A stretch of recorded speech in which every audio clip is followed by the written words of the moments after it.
जय माता दी। माता रानी आप और आपके परिवार पर अपनी असीम कृपा बनाए रखे। आज हम श्रीमद् देवी भागवत पुराण की कथा में प्रथम स्कंद का 16वां अध्याय शुरू कर रहे हैं। बोलिए अम्बे मात की जय। बाण रूपधारी भगवान विष्णु से महालक्ष्मी का संवाद, व्यास जी का शुकदेव जी से देवी भागवत प्राप्ति की परंपरा बताना तथा शुकदेव जी का मिथिला जाने का निश्चय करना।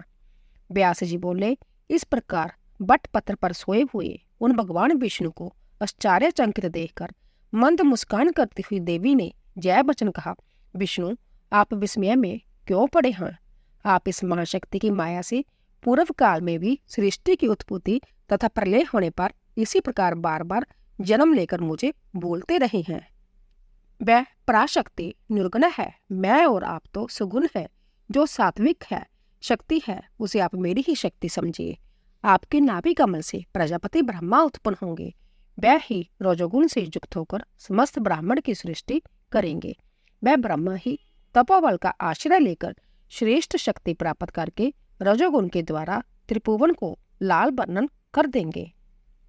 गुणों सहित पृथ्वी, जल, अग्नि, आकाश और वायु, इन पांचों महाभूतों की एवं मन के साथ इंद्रियों की तथा उनके अधिष्ठता देवताओं की रचना करके वह बुद्धिमान ब्रह्मा जी जगत की सृष्टि करेंगे।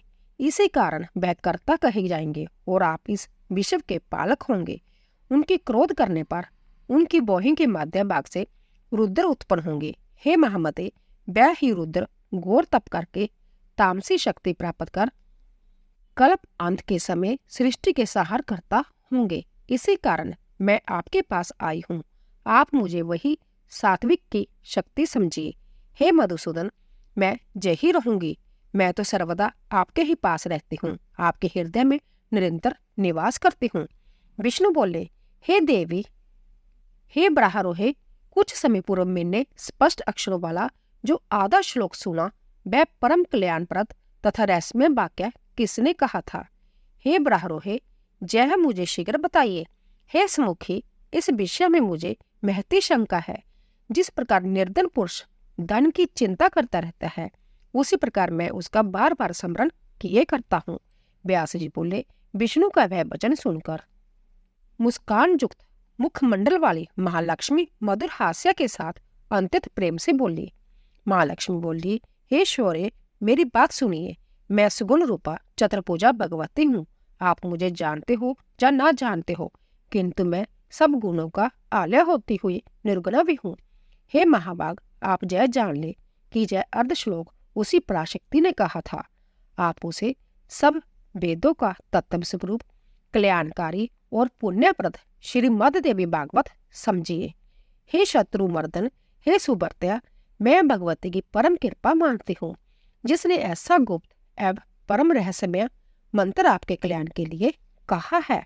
आप इसे सर्वदा चित्त में रखिए और कभी भी इसे विस्मृत ना कीजिए। जैसा शास्त्रों का सार है तथा महाविद्या के द्वारा प्रकाशित किया गया है, इससे बढ़कर त्रिभुवन में कुछ भी ज्ञातव्य नहीं है। आप निश्चय ही देवी के परम प्रिय है, इसीलिए उन्होंने जय मंत्र आपको बताया है। व्यास जी बोले, महादेवी लक्ष्मी के इस वचन को सुनकर चतुर्भुज भगवान विष्णु ने इसे सर्वश्रेष्ठ मंत्र समझकर सदा के लिए हृदय में धारण कर लिया। कुछ दिनों के बाद उनके नाभिक कमल से उत्पन्न ब्रह्मा जी दैत्यों के भय से डरकर भगवान विष्णु की शरण में गए।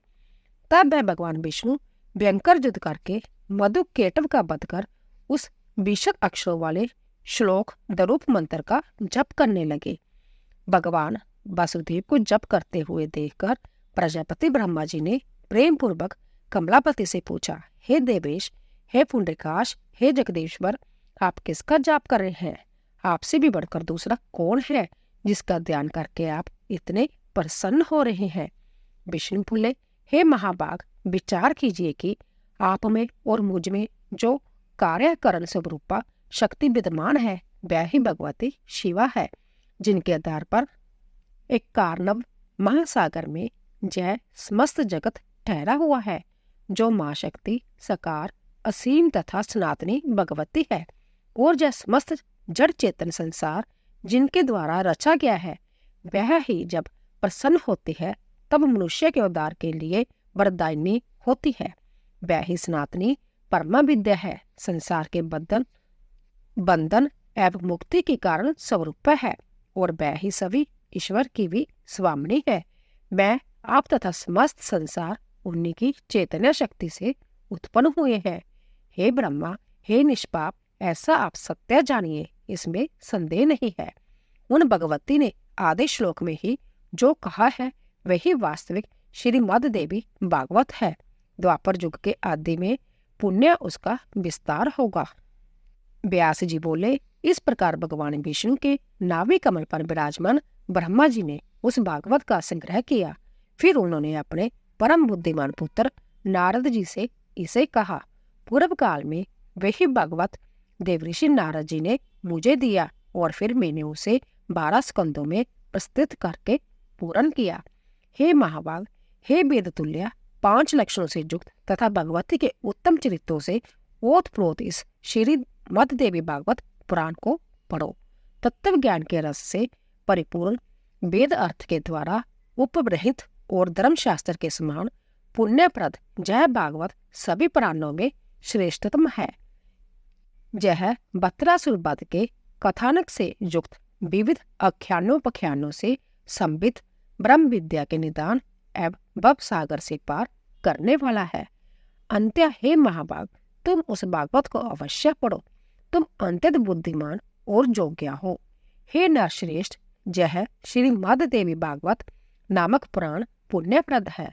तुम इसके 18,000 श्लोकों को हृदयंगम कर लो। यह पुराण पाठ तथा श्रवण करने वाले के लिए अज्ञान का नाश करने वाला, दिव्य ज्ञान रूपी सूर्य का बोध कराने वाला, सुखप्रद, शांतिदायक, धन्य, दीर्घ आयु प्रदान करने वाला, कल्याणकारी तथा पुत्र पौत्र की वृद्धि करने वाला है। लोम हर्षण से उत्पन्न मेरे शिष्य जय धर्मात्मा सूत जी भी तुम्हारे साथ इस शुभ पुराण संहिता का अध्ययन करेंगे। सूत जी बोले, हे मुनियों, व्यास जी ने मुझसे और अपने पुत्र से इस प्रकार कहा था। तब मैंने उस संपूर्ण वर्षित पुराण संहिता को विधिवत पढ़ा था। उस समय भागवत पुराण का अध्ययन करके सुखदेव जी व्यास जी के पवित्र आश्रम में ही रहने लगे, परंतु दूसरे ब्रह्मपुत्र नारद की भांति उन धर्मात्मा को वहां शांति न मिल सकी। एकांत में रहने वाले तथा व्याकुल चित्त व उदासीन की भांति दिखाई पड़ते थे। ना वे अधिक भोजन करते थे और ना उपवास पूर्वक ही रहते थे। इस प्रकार अपने पुत्र सुखदेव को चिंतित देखकर व्यास जी बोले, हे पुत्र, तुम क्या चिंता करते रहते हो? हे मानव, तुम किस लिए व्याकुल रहते हो? ऋणग्रस्त निर्धन व्यक्ति भी भांति तुम सदा चिंता करते रहते हो। हे पुत्र, मुझ पिता के रहते तुम्हें किस बात की चिंता हो रही है? तुम मन की ग्लानि छोड़ो, यथेष्ट रूप से सुख भोगो और शास्त्रोक्त ज्ञान का चिंतन करो और आत्मचिंतन में मन लगाओ। हे सुवर्थ, यदि मेरे उपदेश से तुम्हें शांति नहीं मिलती तो राजा जनक के द्वारा पालित मिथिलापुरी चले जाओ। हे महाभाग, वह विदेह राजा जनक तुम्हारे मोह का नाश कर देंगे, क्योंकि वह सत्य सिंधु तथा धर्मात्मा है। हे पुत्र, उन राजा के पास जाकर तुम अपना संदेह दूर करो और वर्ण आश्रम धर्म की रहस्य को उनसे यथार्थ रूप में पूछो। वह राज ऋषि जीवन मुक्त ब्रह्म ज्ञान का चिंतन करने वाले पवित्र यथार्थ वक्ता, शांत चित्त तथा सदा जोग प्रिय भी है। सूत जी बोले, परम तेजस्वी उन व्यास जी का वचन सुनकर अरण्य से उत्पन्न महातेजस्वी सुखदेव जी ने उत्तर दिया, हे धर्मात्मन, आपके द्वारा जो कहा जा रहा है उससे मेरे चित्त में शंका उठती है कि कहीं जय दम्भ तो नहीं। जीवन मुक्त तथा विदेह होते हुए भी राजा जनक हर्ष के साथ कैसे राजा करते हैं? हे पिताजी, यह बात तो वैसे ही असंभव है जैसे किसी बांध्य को पुत्र हो। अंत्य में राजा जनक राज्य करते हुए भी विदेह कैसे है? यह मुझे संदेह हो रहा है।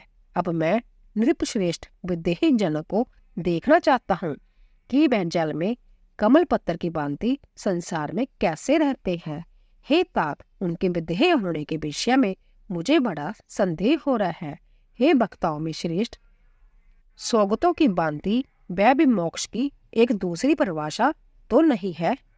हे महामते, भला भोगा हुआ भोग अभोग और किया हुआ कर्म अकर्म कैसे हो सकता है?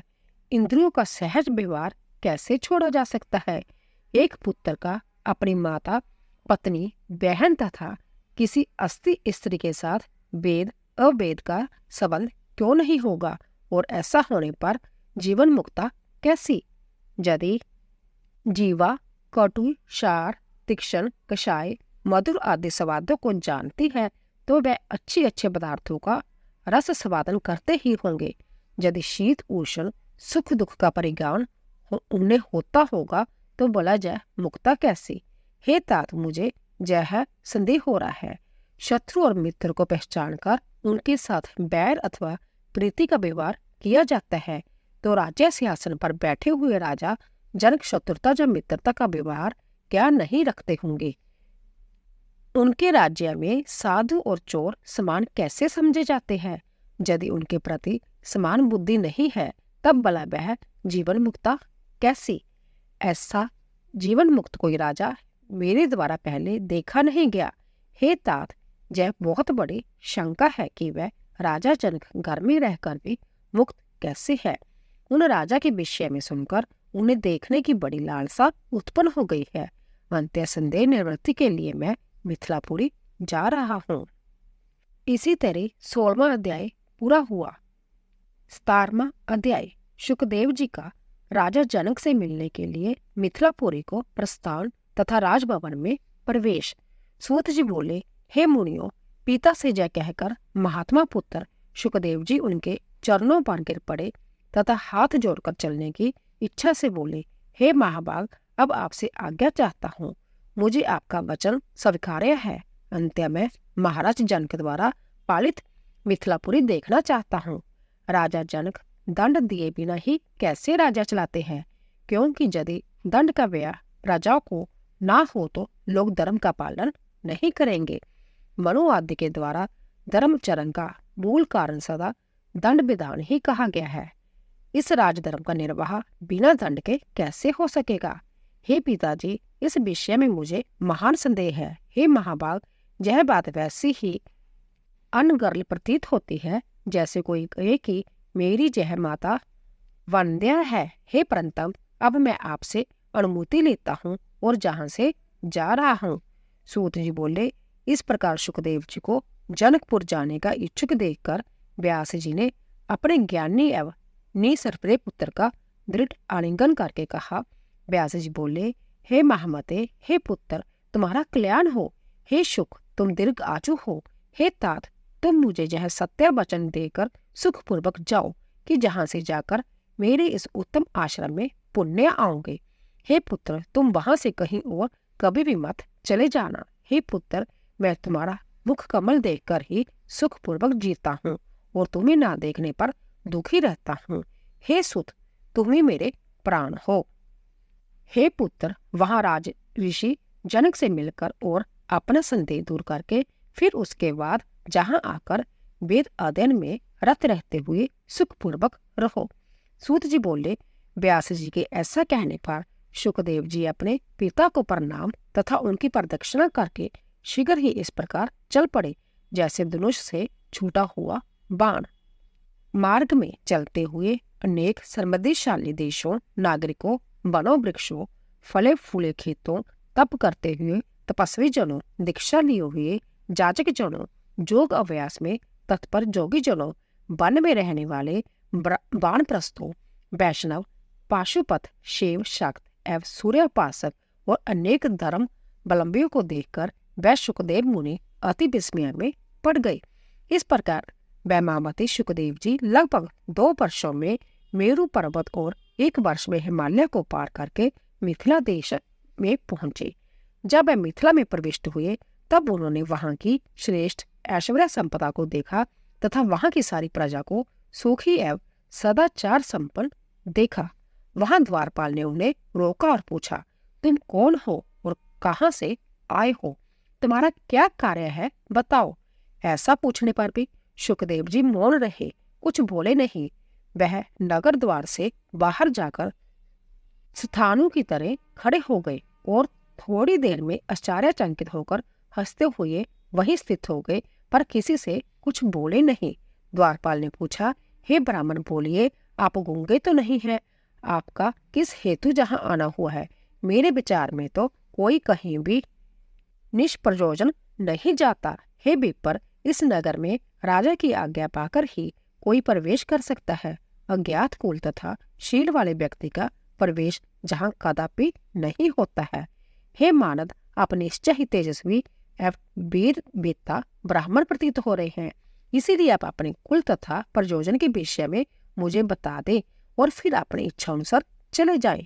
सुखदेव जी बोले, मैं जिस कार्य के लिए जा आया हूँ वह तुम्हारे कथन मात्र से ही पूरा हो गया। मैं विदेह नगर देखने आया था, परंतु जहाँ तो प्रवेश ही दुर्लभ है। मुझ अज्ञानी की यह भूल थी जो 2 पर्वतों को लांघकर महाराज से मिलने की इच्छा से घूमते हुए जहाँ चला आया। मैं तो संभव अपने पिता द्वारा ही ठगा गया हूँ, इसमें किसी अन्य को ही क्या दोष दिया जाए? अथवा हे महाभाग, जय मेरे दुर्भाग्य ही दोष है जिसके कारण इस भूमि पर मुझे इतना चक्कर काटना पड़ा। इस संसार में लोगों का भ्रमण करने का उद्देश्य धन उपार्जन ही है, किंतु मुझे उसकी कोई इच्छा नहीं है। मैं तो केवल ब्रह्मवश ही जहाँ आ गया हूँ। आशा रहित पुरुषों को ही सर्वदा सुख प्राप्त होता है, यदि वह मोह में न पड़े। किंतु हे महाभाग, मैं तो निराश होकर भी न जाने क्यों इस मोह सागर में निमग्न हो रहा हूँ। कहाँ सुमेरु पर्वत और कहाँ जे है मिथिलापुरी। पैदल ही चलकर मैं जहाँ आया हूँ, इस परिश्रम का फल मुझे क्या मिला? प्रारब्ध ने ही मुझे ठगा है। प्रारब्ध का भोग अवश्य ही भोगना पड़ता है, चाहे वह शुभ हो या अशुभ। उद्योग भी तो सदा उसी देव के अधीन ही रहता है, वह जैसा चाहे वैसा कराता है। जहाँ न कोई तीर्थ है न ज्ञान प्राप्ति होनी है, जिसके लिए ये मेरा परिश्रम हुआ। मैं तो महाराज जन का विदेह नामक सुनकर उत्सुकता से जहाँ आया था, किंतु उनके नगर में तो प्रवेश करना भी निषिद्ध है। इतना कहकर सुखदेव जी चुप हो गए और मौन होकर खड़े रहे। द्वारपाल को लगा कि यह कोई ज्ञानी श्रेष्ठ ब्राह्मण है। तब उसने वहां खड़े मुनि से शांतिपूर्वक निवेदन किया, हे द्विश्रेष्ठ, आपका जहाँ कार्य हो वहां यथेष्ट चले जाइए। हे ब्राह्मण, मैंने जो आपको रोका था वह मेरा अपराध हुआ, उसके लिए आप क्षमा करें, क्योंकि हे महापाक, मुक्त जनों का तो क्षमा ही बल है। सुखदेव जी बोले, हे द्वारपाल, इसमें तुम्हारा क्या दोष है? तुम तो सर्वदा पराधीन हो। सेवक को तो स्वामी की आज्ञा का यथोचित पालन करना ही चाहिए। तुमने मुझे जो रोका, इसमें राजा का भी कोई दोष नहीं है, क्योंकि बुद्धिमान को चोर और शत्रुओं का सम्यक ज्ञान रखना चाहिए। यह सर्वदा मेरा ही दोष है जो मैं जहाँ आ गया बिना बुलाए। दूसरों के घर जाना लघुता का कारण होता है। द्वारपाल ने कहा, हे विप्र, सुख क्या है, दुख क्या है, कल्याण चाहने वाले पुरुष का क्या कर्तव्य है, शत्रु कौन है और मित्र कौन है, आप मुझे यह सब बताइए। सुखदेव जी बोले, सभी लोकों में सर्वत्र द्वे विद्या रहता है, इसलिए मनुष्य भी 2 प्रकार के है, एक रागी और दूसरा विरागी। उन दोनों के मन भी 2 प्रकार के होते हैं। उनमें भी विरागी 3 प्रकार के होते हैं, ज्ञात, अज्ञात एवं माध्यम। रागी भी 2 प्रकार के कहे गए हैं, मूर्ख तथा चतुर। चातुर्य भी 2 प्रकार के कहे गए हैं, शास्त्र जनित तथा बुद्धि जनित। इसी प्रकार लोक में बुद्धि भी युक्त और अयुक्त भेद से 2 प्रकार की होती है। द्वारपाल ने कहा, हे विद्वान, हे विप्र, आपने जो कुछ कहा उसमें मैं भलीभांति नहीं समझ पाया, अतएव हे श्रेष्ठ, आप फिर से विस्तार पूर्वक इस विषय को यथार्थ रूप से समझाइए। सुखदेव जी बोले, इस संसार में जिसको राग है वह निश्चय ही रागी कहलाता है। उस रागी को अनेक प्रकार के सुख एवं दुख आते ही रहते हैं। धन, पुत्र, कलत्र, मान, प्रतिष्ठा और विजय प्राप्त करके ही सुख प्राप्त होता है। इनके ना मिलने पर प्रत्यक्ष महान दुख होता ही है। अंत्य जैसे सुख प्राप्त हो सके वैसा उपाय करना चाहिए और सुख के साधन का संग्रह करना चाहिए। जो उस सुख में विघ्न डाले उसे शत्रु समझना चाहिए। जो रागी पुरुष के सुख को सर्वदा बढ़ाए वे ही मित्र है।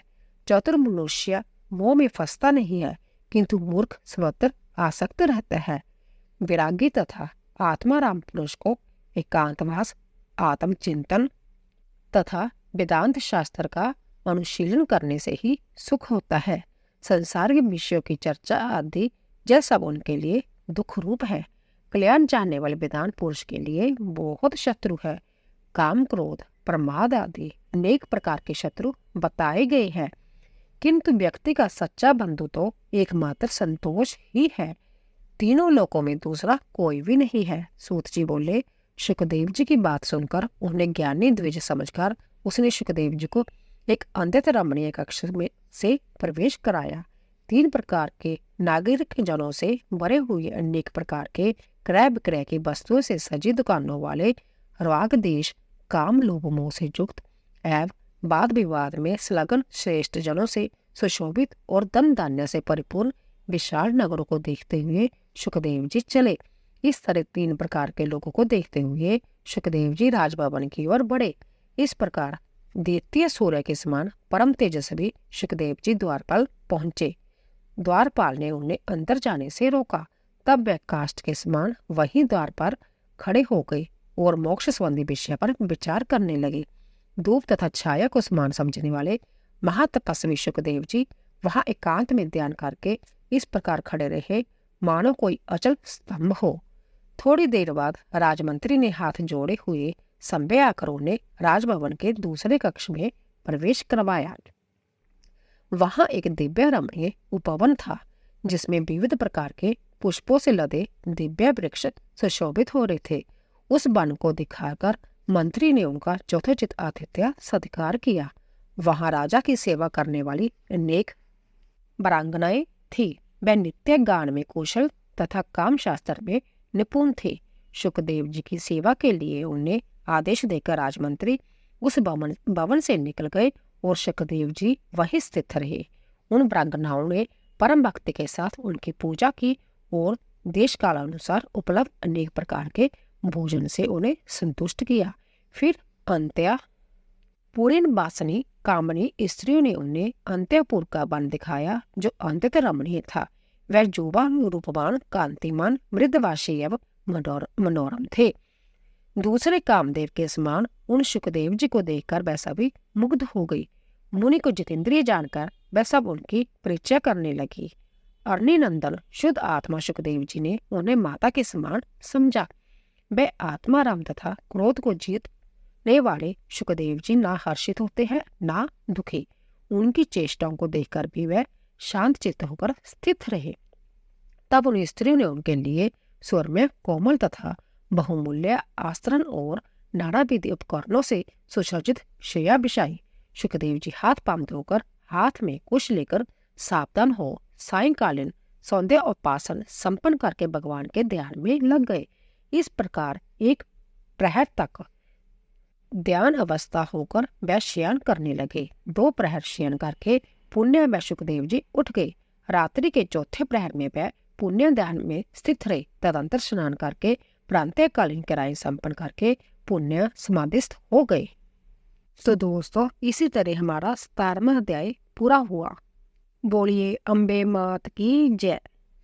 दोस्तों, अगर आपको हमारी कथा पसंद आ रही हो, प्लीज कमेंट बॉक्स में जय माता दी अवश्य लिखें। आप सभी का धन्यवाद।